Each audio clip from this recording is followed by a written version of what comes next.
नमस्कार दोस्तों, मैं हूं आपका अपना कैलाश शर्मा और आपका कल्प कैरियर इंस्टीट्यूट के ऑनलाइन प्लेटफॉर्म पे एक बार फिर से स्वागत करता हूं।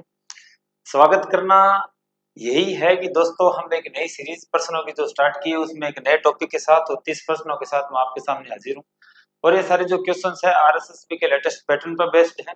आपने देख लिया होगा प्रीवियस ईयर्स में जो एग्जाम्स रहे हैं, इन एग्जाम्स में साइंस, मैथ, जीके का जो पैटर्न है पूरा ही बदल दिया गया है आरएसएसबी और आरपीएससी के द्वारा।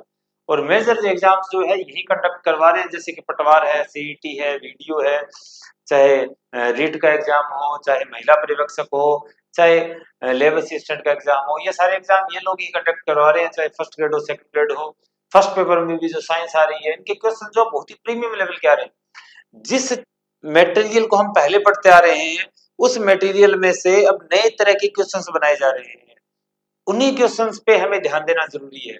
अगर हम उसी ढर्रे पे चलते आ रहे हैं तो कोई फायदा नहीं है।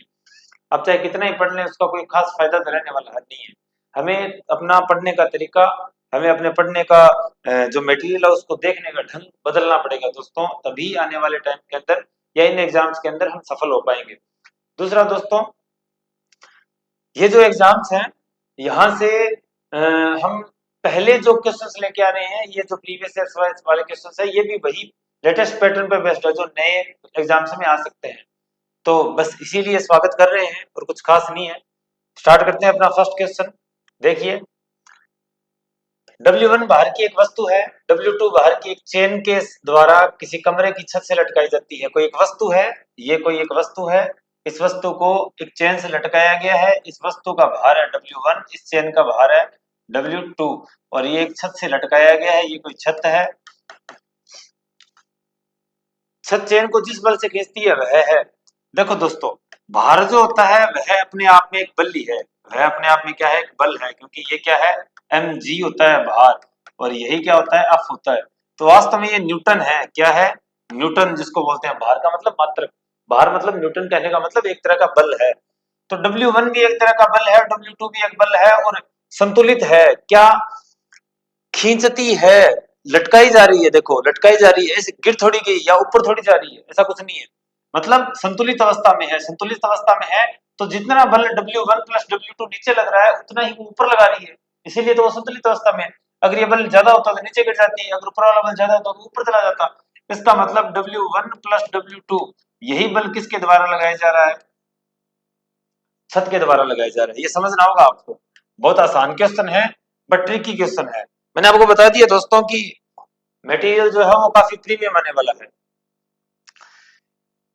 यदि पृथ्वी की त्रिज्या 1% घटा दी जाए तो जी पर क्या प्रभाव पड़ेगा।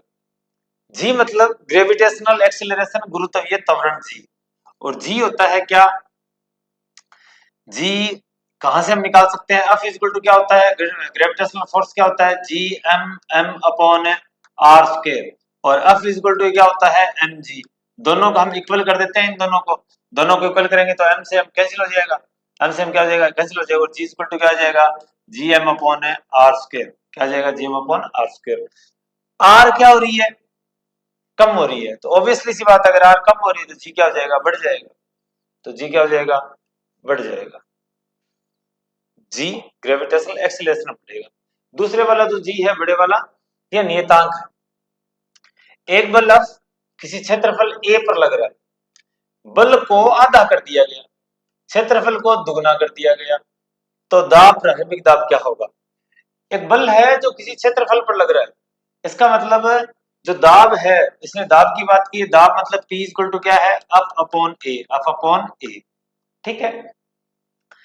अब दूसरी स्थिति में क्या किया गया, बल को आधा कर दिया गया और क्षेत्रफल को दुगना कर दिया गया है, तो P डैश देखते हैं, P डैश क्या है, P डैश होगा तो F अपॉन A ही, लेकिन F क्या कर दिया गया है, आधा कर दिया गया है, it means F divide by 2, और A को क्या कर दिया गया है, A को दुगना कर दिया गया, इट मींस 2A कर दिया गया है।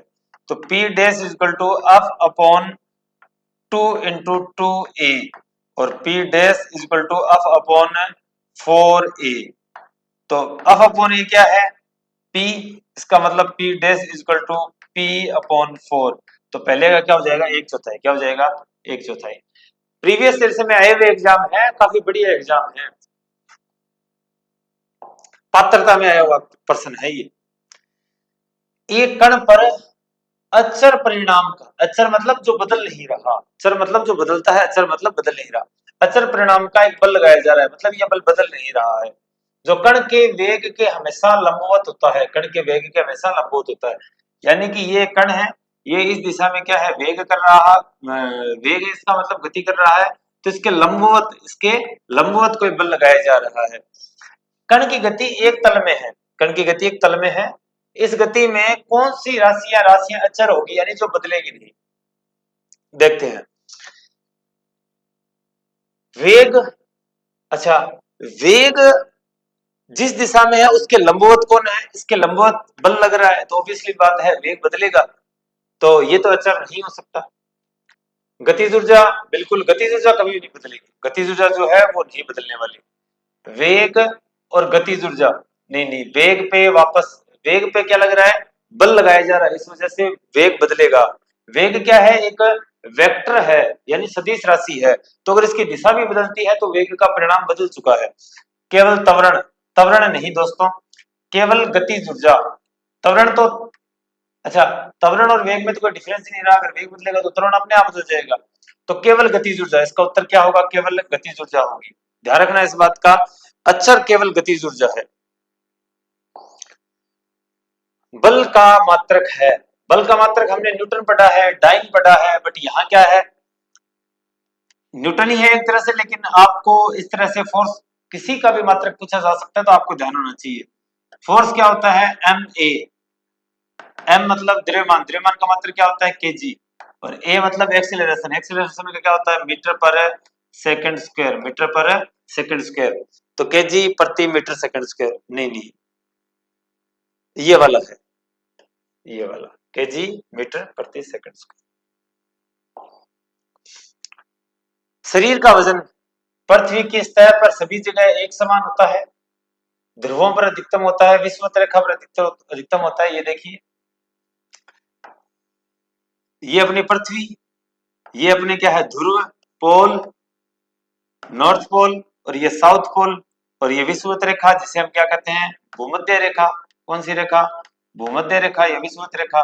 दरअसल यहाँ ये जो आर है, ये आर है, और एक ये आर है, ठीक है, तो ये जो आर है, पोल की आर है, ये इससे हमेशा क्या रहती है, कम रहती है, ये आर क्या है, कम है, पोल की रेडियस जो रहती है ये वाली कम है, और अभी हमने पढ़ा जी इक्वल टू क्या होता है, जी एम अपॉन है आर स्क्वायर, अगर आर की वैल्यू कम हो गई तो जी की वैल्यू क्या हो जाएगी, बढ़ जाएगी, जी की वैल्यू बढ़ गई तो एम जी की वैल्यू भी क्या हो जाएगी, बढ़ जाएगी, और बाहर क्या होता है, एम जी होता है, जी की वैल्यू बढ़ गई तो डब्ल्यू की वैल्यू भी बढ़ गई, इसका मतलब है ध्रुवों पर आपको क्या मिलेगा, ध्रुवों पर वजन ज्यादा मिलेगा, ध्रुवों पर अधिकतम होता है, बिल्कुल ध्रुवों पर अधिकतम होता है। यदि एक कार का द्रव्यमान 2000 किग्रा है, तो और कार का वेग 10 मीटर पर सेकंड से 20 मीटर पर सेकंड तक बढ़ाने में किया गया कार्य, कार्य वास्तव में ऊर्जा ही है, ऊर्जा और कार्य दोनों में कोई अंतर नहीं है, हम यही कहते हैं कि जो ऊर्जा कार्य कर सकता है उसमें ऊर्जा होती है, और जिसमें ऊर्जा होगी वो कार्य कर सकता है, इसका मतलब हाँ देख लेते हैं ऊर्जा, दोनों में ऊर्जा का क्या डिफरेंस है, जो डिफरेंस रहेगा वो कार्य का डिफरेंस होगा, इसका मतलब पहली कंडीशन में अगर अपने ऊर्जा देखते हैं तो गति हो रही है, तो इसका मतलब गतिज ऊर्जा, इसका मतलब half M V square, half M V square क्या है, हाफ इंटू एम क्या है 2000, और वी स्क्वायर इसका मतलब 10 इंटू 10 ये रहा, तो दो इससे करोगे तो 1000, तो 1000 1 2 3 1 2 2 जीरो जूल। दूसरी स्थिति में देखते हैं, हाफ एम वी स्क्वायर का फॉर्मूला फिर से लगाएंगे, हाफ इंटू एम कितना है, वजन तो वही है 2000, वो तो नहीं बढ़ा, लेकिन ये 20 गुणा 20 हो गया, तो ये 1000, 20 गुणा 20 400, और 3 जीरो, यानी इस स्थिति में इतनी ऊर्जा और इस स्थिति में पहली वाले में इतनी ऊर्जा, तो यहां से इस स्थिति पर लेके जाने के लिए कम से कम इकाई दहाई सैकड़ा हजार 10,00,000 4 लाख से 1 लाख हो गया, 1 लाख से 4 लाख करना है, इसका मतलब 3 लाख ऊर्जा और देनी पड़ेगी, 3 लाख जूल ऊर्जा देनी पड़ेगी, और नीचे सारी वैल्यू किलो जूल में दे रखी है, तो अपने क्या करते हैं 1000 से डिवाइड कर देते हैं, तो 300 किलो जूल, 300 किलो जूल। एक व्यक्ति लिफ्ट के फर्श पर खड़ा होकर एक सिक्का गिराता है। सिक्का लिफ्ट के फर्श पर समय t1 में पहुंचता है, जब लिफ्ट स्थिर होती है तब, और समय t2 में जब पहुंचता है जब एक समान चाल से चल रही है। यानी एक बार तो सिक्का तब, कब का ये क्वेश्चन, अभी का ही, इसी साल का है दोस्तों, 23 से 6 महीने हुए हैं। काफी बढ़िया क्वेश्चन है। मतलब ये इसने कहा है कि एक सिक्का जब डाला जा रहा है सतह पर, लिफ्ट की सतह पर, तो जब चल रही लिफ्ट में डाला जाए और जब स्थिर लिफ्ट में डाला जाए तो क्या फर्क रहेगा? कोई फर्क नहीं रहता दोस्तों, दोनों समय समान रहते हैं, दोनों समय क्या रहते हैं? समान रहते हैं, इसमें कोई फर्क नहीं है। T1 इस बात पर निर्भर करता है कि ऊपर, नहीं नहीं ऐसा कुछ नहीं है। दरअसल जो पूरे सिस्टम की गति है ना वो उसको मिल जाती है अपने आप सिक्के को। एग्जाम्पल के तौर पे जैसे हम एक गाड़ी में चल रहे हैं, बस में चल रहे हैं, अपने हाथ में बॉल है, मैंने बॉल, हम अपने क्या करते हैं सीट पर बैठे हैं और बॉल को ऐसे ऊपर कर रहे हैं, उछाल रहे हैं, उछाल के ऐसे हाथ में ले रहे हैं, ऐसे ऐसे करते हैं ना। जैसे एग्जाम्पल के तौर पे अभी मेरे पास एक आई ड्रॉप है, मैं आई ड्रॉप लेके दिखाता हूँ आपको। जैसा कि हम ऐसा करते हैं कई बार, ऐसा ऐसे ऐसे ऐसे करते हैं। तो जब हम चल रहे हैं, बस चल रही है, तो आपको क्या लगता है जब हम ये ऊपर आया, ऊपर और हम आगे हो गए और ये यहाँ थोड़ी ना गिरता है, ये यहीं आता है। तो वो पूरे सिस्टम की गति जो है वो इसको अपने आप मिल चुकी है, आपको इतना वो अलग अलग करने की जरूरत नहीं होती। ठीक है, देखते हैं नेक्स्ट क्वेश्चन। एक लड़की झूले में बैठकर झूल रही है, यदि लड़की एकाएक खड़ी हो जाए तो दोलन काल क्या होगा? दोलन काल क्या होता है दोस्तों?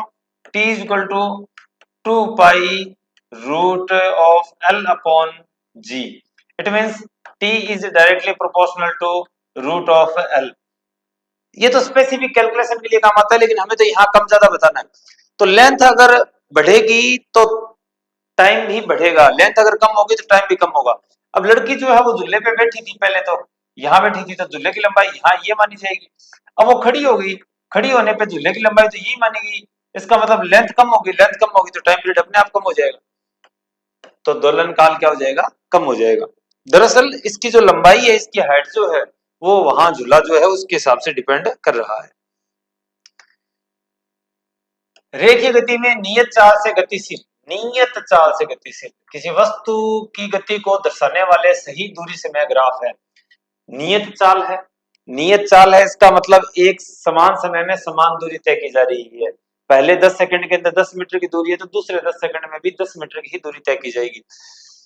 यहां तो देखिए कि समय के साथ क्या हो रहा है, दूरी यहाँ इस लेवल पे आके तो बहुत ज्यादा बढ़ गई, इस लेवल पे आके बहुत ज्यादा बढ़ गई अचानक, क्योंकि एक्सपोनेंशियल ग्राफ है, इसका मतलब ये तो नहीं है। दूसरा, हाँ देखो, समय और दूरी जैसे जैसे समय में आगे बढ़ रहे हैं वैसे वैसे दूरी में ऊपर जा रहे हैं, एक सीधी रेखा, इसका मतलब ये एक समान गति का आरेख है।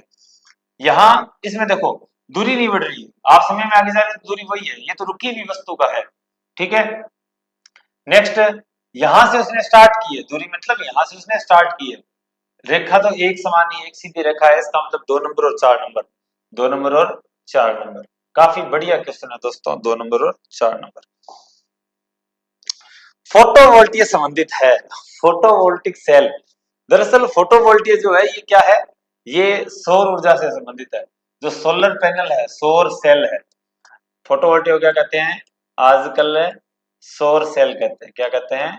सौर सेल कहते हैं, सौर ऊर्जा से संबंधित है, नाम दूसरा है बस केवल। बांध में संग्रहित जल के द्वारा धारण की गई ऊर्जा, जब कोई भी ऑब्जेक्ट में स्पेसिफिक कंडीशन के कारण या स्पेसिफिक उसकी सिचुएशन के कारण जो एनर्जी आती है वो स्थितिज ऊर्जा होती है। कौन सी ऊर्जा होती है? स्थितिज ऊर्जा। स्थितिज ऊर्जा जैसे कि धनुष के अंदर ऊर्जा, उसको तीर के अंदर ऊर्जा, वो हम खींचते हैं तब उसको। दूसरा, प्लेट को जो ऊपर से नीचे गिराया जाता है तो प्लेट में भी उस टाइम हाथ में जब वो है तो उसमें स्थितिज ऊर्जा है, स्थिति के कारण वो ऊर्जा है। अगर वो जमीन के एकदम पास होती तो उसमें क्या उतनी ऊर्जा होती? क्या क्या प्लेट टूट जाती? क्या नहीं। तो कौन सी ऊर्जा? स्थितिज ऊर्जा। इतना ऊपर तक पानी स्टोर किया गया तब फास्ट मूवमेंट के साथ आता है और टरबाइन जो है वो घूम पाता है। तो अगर वो इतना ऊपर नहीं होता, अगर पानी एकदम सामान्य नीचे बह रहा होता तो क्या टरबाइन घूम पाता? क्या नहीं। एक कार वर्ताकार गति कर रही है जिसका कोणीय वेग, वर्ग नहीं है सॉरी, कोणीय वेग है, कोणीय वेग 2 पाई रेडियन पर सेकंड है, उसका आवर्तकाल क्या होगा? वर्ताकार गति कर रही है, अब इसमें आपको कोई खास अलग से फॉर्मूले की जरूरत नहीं है, आपका बेसिक इंस्टिंक्ट जो है वो ही काफी है। कैसे? 2 पाई रेडियन, 2 पाई मतलब 180 पाई की वैल्यू हो गई और 2 से गुणा कर दिया, इसका मतलब 360। इसका मतलब यहां से यहां वो 360 डिग्री का एंगल कंप्लीट करती है, तो पर सेकंड यानी 1 सेकंड का टाइम लगा रही है। 360 डिग्री का एंगल क्रॉस करने में कितना टाइम लगा रही है? 1 सेकंड का टाइम लग रही है। उसका आवर्त क्या लगा? आवर्त का मतलब ही क्या है? यहां से घूमकर वापस यहां आने में लगा समय, तो यहां से यहां तक आने में 360 डिग्री एंगल क्रॉस करने में 1 सेकंड का टाइम लग रहा है। इसका मतलब 1 सेकंड लगेगा उसको। इसका दोलन जो है आवर्त का लगभग 1 सेकंड है। आया भी है ये लास्ट एग्जाम में, जिस एग्जाम में मैं सिलेक्ट हुआ था, उसी एग्जाम का क्वेश्चन है दोस्तों।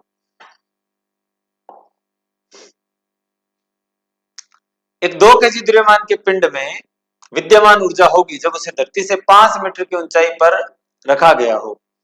ये धरती है, धरती से ये 5 मीटर की हाइट पर कोई ऑब्जेक्ट रखा गया है, ये 5 मीटर की हाइट है और 2 केजी, ये खुद क्या है? 2 केजी का है। कितने केजी का? 2 केजी का, 2 किलोग्राम का। तो इसमें आपको क्या बताना है? एनर्जी बतानी है। स्पेसिफिक कंडीशन के कारण है, ऊंचाई पर है, तो इसमें कौन सी ऊर्जा होगी? स्थितिज ऊर्जा। कौन सी होगी? स्थितिज ऊर्जा होगी। और स्थितिज ऊर्जा का क्या फॉर्मूला रहता है? स्थितिज ऊर्जा का फॉर्मूला रहता है mgh। mgh, mdh नहीं, mgh। 2 भार है इसका, जी कितना है? 10 और हाइट कितनी है? 5। मात्रक ध्यान रखना दोस्तों, मात्रक बदल लेना अगर आवश्यकता हो तो। 10 5 50 और 2 100 जूल, 100 जूल ऊर्जा हो। नेक्स्ट क्वेश्चन, नीचे दी गई वस्तुओं में से किसकी गतिज ऊर्जा सर्वाधिक है?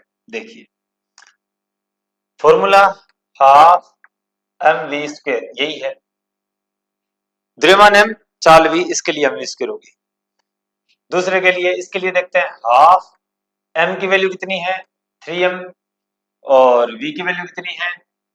2v square. इसका मतलब 1/3 into 3m multiply 4v square. इसका मतलब सॉरी 1/2, 1/3 ऐसे कर दिया, 3 चौके 12, 1/2 गुणा 12 mv स्क्वायर, 2 छक्के 12 और 6 mv स्क्वायर, यानी इसके आगे 6 mv स्क्वायर। इसके लिए यही कर लेते हैं, 1/2 गुणा 2m गुणा 3v होल स्क्वायर, तो 1/2 गुणा 2m गुणा 3 3 9, 9v स्क्वायर। इसका मतलब 9 mv स्क्वायर। ठीक है। और द्रव्यमान m, चाल 4v, 1/2 गुणा m गुणा 4v स्क्वायर, 1/2 गुणा m गुणा 16v square, 8 mv square. Last वाले की 8 mv स्क्वायर आ रही है, इसकी 9 mv स्क्वायर आ रही है और इसकी 6 mv स्क्वायर आ रही है। इसका मतलब थर्ड 9 mv स्क्वायर इसके लिए सबसे ज्यादा है, तो इसका उत्तर होगा तीसरा। करके देख लेना दोस्तों, कब आया हुआ है? 2020 में बड़ा क्वेश्चन आया हुआ है।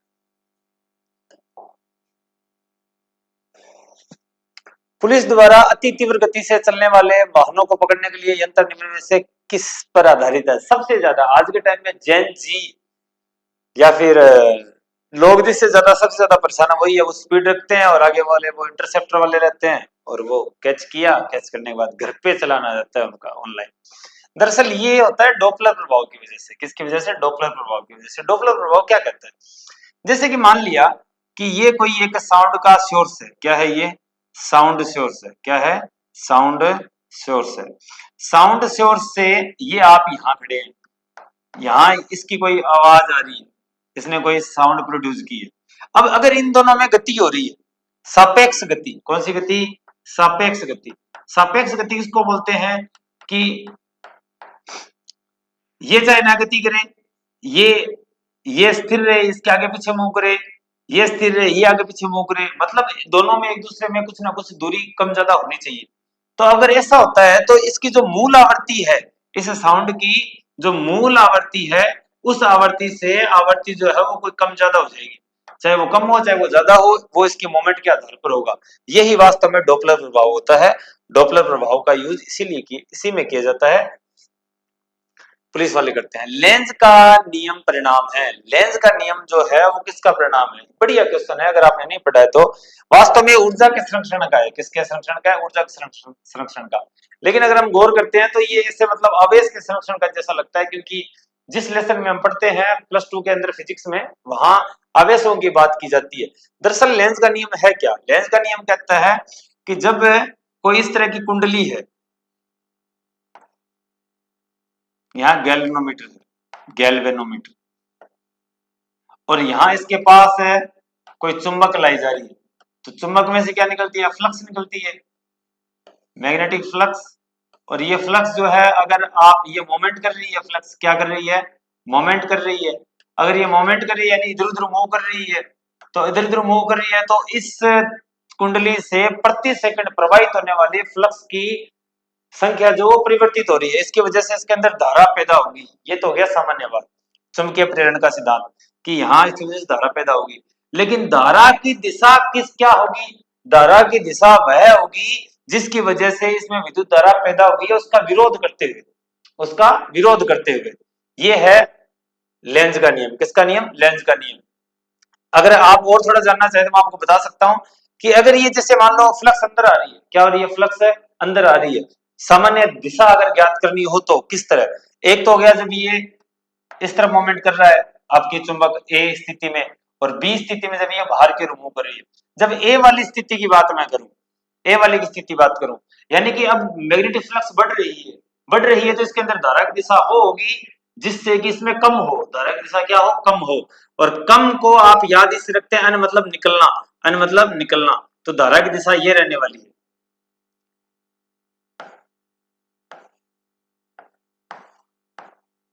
ये ठीक है। बी, अगर यही क्या है कि बी वाली स्थिति है यानी कि दूर जा रही है, दूर जा रही है तो इसमें बढ़ना चाहिए, क्या होना चाहिए? बढ़ना चाहिए।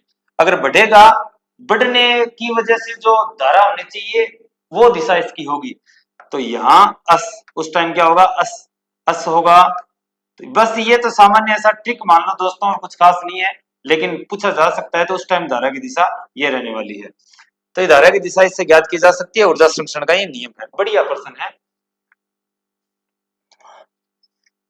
20 ग्राम द्रव्यमान की एक बुलेट को 2 केजी द्रव्यमान की पिस्टल से 150 मीटर पर सेकंड वेग से 36 दागा जाता है। पिस्टल का प्रक्षिप्त वेग, पीछे हटने का वेग क्या होगा? 20 ग्राम द्रव्यमान की एक बुलेट को 2 केजी द्रव्यमान की पिस्टल से 150 मीटर पर सेकंड के वेग से दागा गया है, 36 दागा गया है, सामने दागा गया है। इसका मतलब गोली सामने गई है और बंदूक हाथ में है, तो यहाँ कौन सा नियम काम करेगा? किसका? संवेग संरक्षण का। किसका? संवेग संरक्षण का। संवेग संरक्षण का यानी कुल संवेग जो है वो क्या रहेगा? 0 रहेगा। कुल संवेग क्या रहेगा? 0 रहेगा। Capital M capital V plus small V equal to 0। Capital M मान लेते हैं बंदूक के लिए और स्मॉल एम मान लेते हैं गोली के लिए। तो कैपिटल एम बंदूक का द्रव्यमान कितना है? 2 केजी। और ये बंदूक किस वेलोसिटी के साथ आएगी वो हमें ज्ञात करनी है। दूसरी तरफ जाके माइनस में हो जाएगा, माइनस स्मॉल एम क्या होगा? स्मॉल एम उसका मास कितना है? 20 ग्राम है। 20 ग्राम है तो इसको केजी में कन्वर्ट कर लेना, 1000 से क्या कर देंगे हम? डिवाइड कर देंगे, क्या आ जाएगा? 0.02 मल्टीप्लाई वी, कितनी वेलोसिटी के साथ? 150 के साथ, तो v is equal to 0.02 into 150 divide by 2,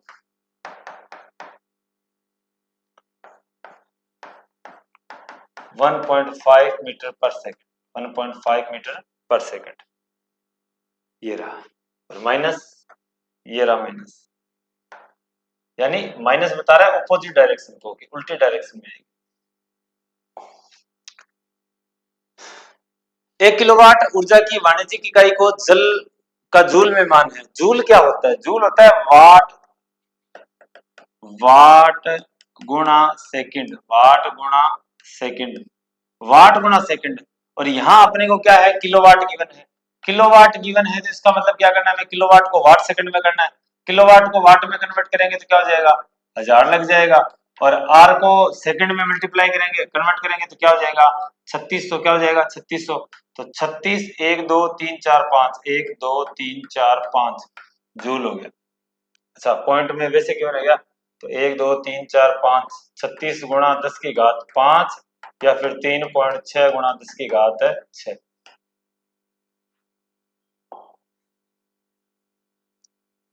तनाव विकृति वक्र में लोच सीमा क्या है? तनाव विकृति, अगर हम फोर्स पढ़ते हैं तो वहां टॉपिक आता है ये। लोच सीमा क्या है? इस वक्र में लोच सीमा वो बिंदु होता है कि आप किसी वस्तु को इतना खींच रहे हैं, उस सीमा तक खींचना कि अब वो वापस मूल स्थिति में वापस आ सके। आपने इतना खींच लिया कि अब मूल सीमा विमा गई, तो वो लोच सीमा के बाद की कहानी। तो लोच सीमा जहां तक अगर भार हटाया जाए तो मूल लंबाई और आकार पुनः प्राप्त हो जाए, वो होती है लोच सीमा। एक वस्तु आर्द्रत्या के वर्त पर गतिमान है। जब ये अर्धवर्त पूरा करती है तो इसके द्वारा तय की गई दूरी व विस्थापन 23/7/2022। ये दरअसल पात्रता में आया हुआ प्रश्न है, जो पात्रता मैंने दी थी। आर वर्त त्रिज्या के वर्त पर गतिमान है, इसकी त्रिज्या है आर। जब बंदा यहां से चला, यहां पहुंच गया, अब ये किसमें पूछ रहा है? दूरी और विस्थापन। दूरी तो होगी ये, इसका मतलब आधी परिधि 2πr, पूरी परिधि आधी हो जाएगी πr, तो दूरी तो होगी क्या? πr। विस्थापन होगा यहां से यहां सीधा r, और r ये 2r, तो πr और 2r। वैसे दोस्तों अभी ठंड आ चुकी है, काफी बढ़िया पढ़ने का टाइम है, आप खूब पढ़ सकते हैं, खूब मेहनत कर सकते हैं। ये अगर ये वो क्वेश्चन है जो क्वेश्चन छोड़ देना ज्यादा ठीक रहता है, अगर इस पे ज्यादा माथापच्ची करने का फायदा नहीं होता। अगर आपने इन टॉपिक्स को ढंग से पढ़ा है तो आप करें, अदरवाइज इन टॉपिक्स को नहीं पढ़ा तो आप इनमें माथापच्ची मत कीजिए, क्योंकि टाइम वेस्टिंग क्वेश्चन चाहिए। 100 डिग्री सेंटीग्रेड और प्राकृतिक दबाव दे रखा है। 0.1 ग्राम पानी के नमूने को 100 डिग्री सेंटीग्रेड पर भाप में बदलने के लिए 54 कैलोरी उसमें ऊर्जा की आवश्यकता होती है। उत्पादित भाप का आयतन 167.1 सीसी है, सेंटीमीटर क्यूब है, तो नमूने की आंतरिक ऊर्जा में परिवर्तन ज्ञात कीजिए। नमूने में आंतरिक ऊर्जा यहां से देंगे हम कि किसी भी निकाय को दी गई उष्मा वो उसकी आंतरिक ऊर्जा में परिवर्तन करती है और साथ में क्या करती है? कार्य करती है। और कार्य का जो फॉर्मूला है वो क्या है? P del V। ये क्या है? कार्य रहता है। ये क्या रहता है? कार्य रहता है। यहाँ अब अपने को डेल क्यू गिवन है। डेल क्यू मतलब कितनी उष्मा दी है? 54 कैलोरी। कितनी कैलोरी? 54 कैलोरी। अब 54 कैलोरी को जूल में बदलना है हमें, यहाँ तो जूल में लिखेंगे, तो जूल में बदलना है तो 4.18 से मल्टीप्लाई करेंगे। तो इसको फटाफट मल्टीप्लाई करने के लिए हम क्या करेंगे? 50 को 4 से किया 200, 4 को 4 से किया 16, तो इसका मतलब 216, और 18 5 90, इसका मतलब 9 ये आएगा। 9 आएगा तो लगभग लगभग 225, लगभग 225 है, ये आप एग्जैक्ट मत देख लेना जूल, तो इसकी जगह तो आ जाएगा 225 जूल आ जाएगा। ठीक है, डेल यू हमें फाइंड करनी है। प्लस में पी की वैल्यू गिवन है 1.013 मल्टीप्लाई 10 टू द पावर 5, और मल्टीप्लाई डेल वी की वैल्यू। डेल वी मतलब आयतन कितना परिवर्तन हो रहा है। आयतन, भाप का आयतन कितना है? 167.1 सीसी का क्या मतलब है? Cube centimetre. सीसी का क्या मतलब है? Cube centimetre. क्यूब सेंटीमीटर, इसका मतलब ये वाली कहानी है। इसको बदलना पड़ेगा मीटर में। मीटर में बदलेंगे तो 1 सेंटीमीटर को मीटर में बदलेंगे तो क्या करेंगे? 100 से भाग देते हैं, इसका मतलब 10 टू द पावर -2 से मल्टीप्लाई करते हैं। लेकिन यहाँ तो क्यूब है, तो 10 टू द पावर -2 की क्यूब, इसका मतलब 10 टू द पावर -6 से मल्टीप्लाई करना पड़ेगा। तो 167.1 into 10 to the power -6 metre cube, ये कन्वर्ट होगी इसमें। इसको यहाँ सीधा रख देते हैं, 167.1 इंटू 10 टू द पावर -6। ये 10 टू द पावर 5 है, 10 टू द पावर -6 है, इसका मतलब यहाँ रहेगा 10 टू द पावर -1 रहेगा। पहले तो अपने को इतना ध्यान में रहना चाहिए। डेल यू प्लस 1.013 लगभग 1 है, 1 को 167.1 से गुणा करेंगे तो लगभग 167 ही आएगा। लगभग में चल रहे हैं, अगर एग्जैक्ट करोगे तो बहुत टाइम लगेगा, इतना गुणा करने का हमारे पास टाइम नहीं है। यहाँ रह जाएगा 10 की घात -1, और ये हो गया 225।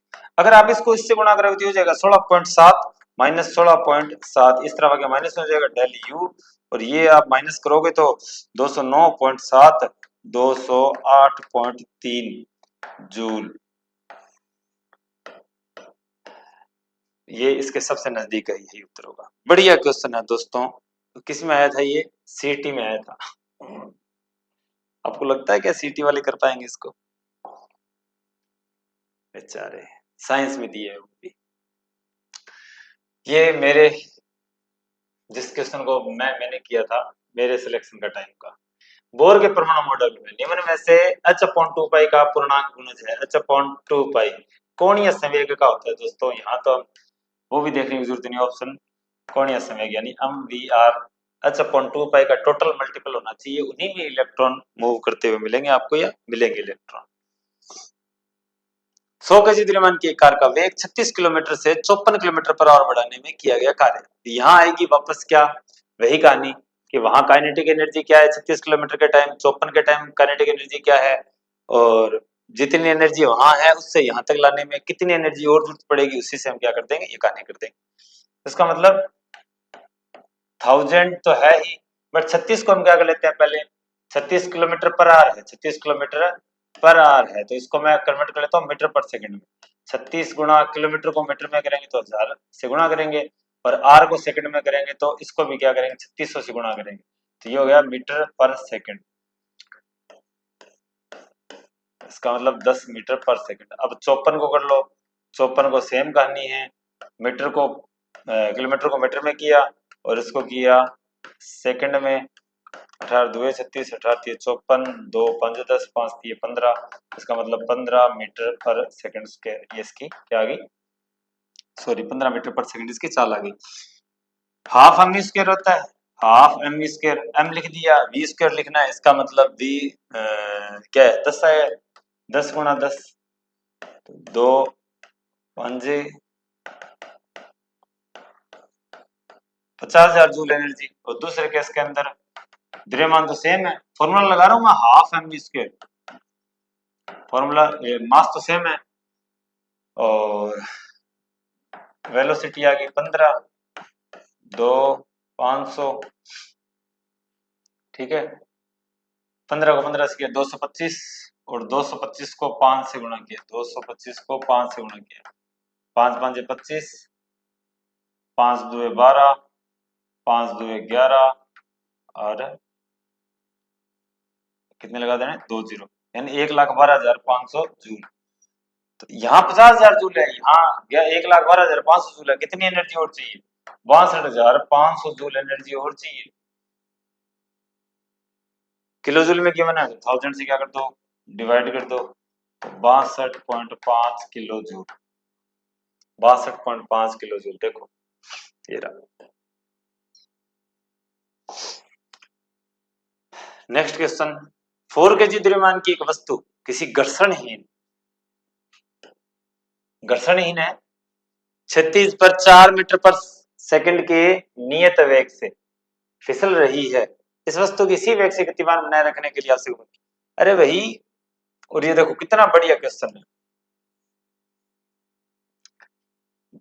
घर्षणहीन है तो ऑपोजिट फोर्स वर्क नहीं कर रहा, मतलब वो उसी वेलोसिटी के साथ आगे मूव करेगी, इसका मतलब कोई फोर्स नहीं लगाना पड़ेगा, शून्य है इसका उत्तर। क्या होगा, शून्य, घर्षणहीन है वो, ये वैल्यूज आपको जानने के लिए दी है। 10 केजी द्रव्यमान के एक बिंदु ए है, इसे ए पर है, इसे ए से 2 मीटर दूरी पर स्थित बिंदु तक खिसकाया जाता है। यदि ए व बी एक क्षैतिज रेखा पर स्थित है तो गुरुत्वीय बल द्वारा किया गया कार्य होगा। 10 केजी द्रव्यमान है, कोई ऑब्जेक्ट है, ये बिंदु ए पर रखा है, क्षैतिज में बी पर लेके गए हैं, ये बिंदु बी है यहाँ ले गए, ठीक है, तो गुरुत्वाकर्षण बल के द्वारा किया गया कार्य।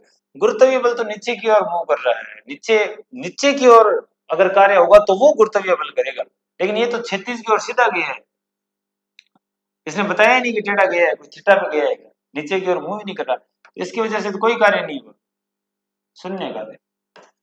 क्या होगा, शून्य कार्य।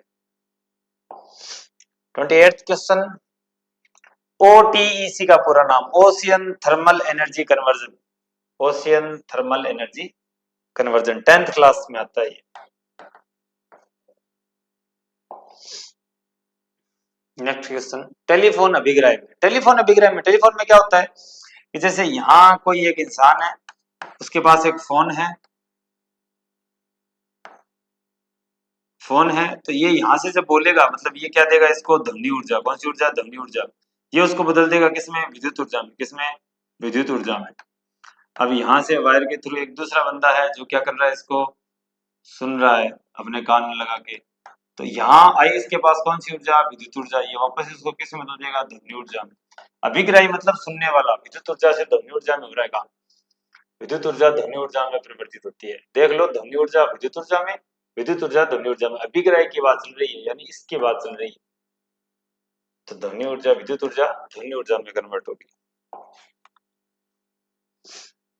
जब एक निश्चित द्रव्यमान का एक पिंड एक ऊंचाई से स्वतंत्र रूप से गिरता है, 2020 कुल व्याख्या था, इसकी स्थितिज ऊर्जा घटती है, गतिज ऊर्जा बढ़ती है। बिल्कुल, क्योंकि जब ऑब्जेक्ट यहाँ से मूव करता है नीचे की ओर, तो यहाँ इसकी स्थितिज ऊर्जा सबसे ज्यादा होती है। रुका हुआ है, चल तो रहा ही नहीं है, इसका मतलब गतिज ऊर्जा तो है ही नहीं इसमें। जब ये जैसे जैसे नीचे आता है वैसे वैसे हाइट कम होती जाती है, तो इसका मतलब स्थितिज ऊर्जा तो कम हो जाएगी, लेकिन वेग बढ़ता जाता है तो गतिज ऊर्जा ज्यादा होती है।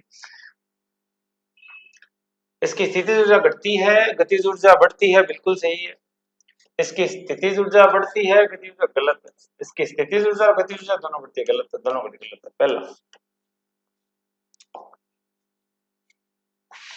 लास्ट क्वेश्चन, एक मकान की छत से भूमि की ओर एक पत्थर गिराया जाता है, उस पत्थर का गतिज ऊर्जा अधिकतम कब होगी, काइनेटिक। नीचे आने पर गतिज ऊर्जा बढ़ती जा रही है, बढ़ती जा रही है, बढ़ती जा रही है, जब तक वो छुएगी ना तब तक वो क्या होगी, सबसे ज्यादा होगी। मतलब भूमि पर ठीक पहुंचने से पहले उसकी ऊर्जा सबसे ज्यादा होगी, गतिज ऊर्जा सबसे ज्यादा होगी। तो अपने क्वेश्चन कंप्लीट होते हैं दोस्तों आज के। आपने देखा कि काफी इंपॉर्टेंट क्वेश्चन, और ये मैं अपनी तरफ से कोई नहीं करवा रहा क्वेश्चन। आप सोच रहे होंगे कि टफ टफ क्वेश्चन सर लेके आ रहे हैं ताकि स्टूडेंट्स लोग पजल हो, ना ना, ऐसी कोई कहानी नहीं है। ये प्रीवियस ईयर्स में आए हुए क्वेश्चंस हैं, ये तो बहुत आसान क्वेश्चन है जो प्रीवियस ईयर्स में आए हुए। सीईटी का क्वेश्चन आपने जो देखा था, ये वाला क्वेश्चन, क्वेश्चन तो बहुत सारे थे, लेकिन एक क्वेश्चन मैं आपको बताता हूं जो वास्तव में ही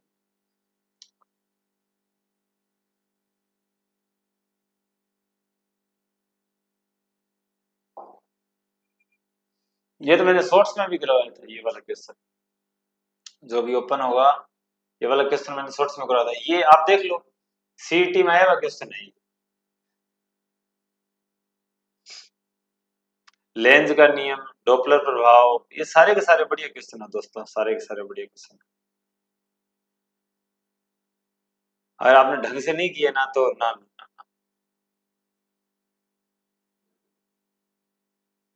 काम नहीं चलने वाला। इस तरह के क्वेश्चन काफी बढ़िया क्वेश्चन है, आप इनको ढंग से करेंगे तो ही सिलेक्शन की पॉसिबिलिटीज बढ़ती जाएगी। उम्मीद करता हूं कि आप मेरी बातों को समझ पा रहे होंगे और बढ़िया तैयारी में लगे रहे होंगे। चलिए दोस्तों, मिलेंगे नेक्स्ट वीडियो के अंदर एक नए तरह के क्वेश्चंस के साथ। तब तक के लिए धन्यवाद। चैनल को कृपया सब्सक्राइब कीजिएगा, लाइक कीजिएगा। आपका बहुत बहुत धन्यवाद।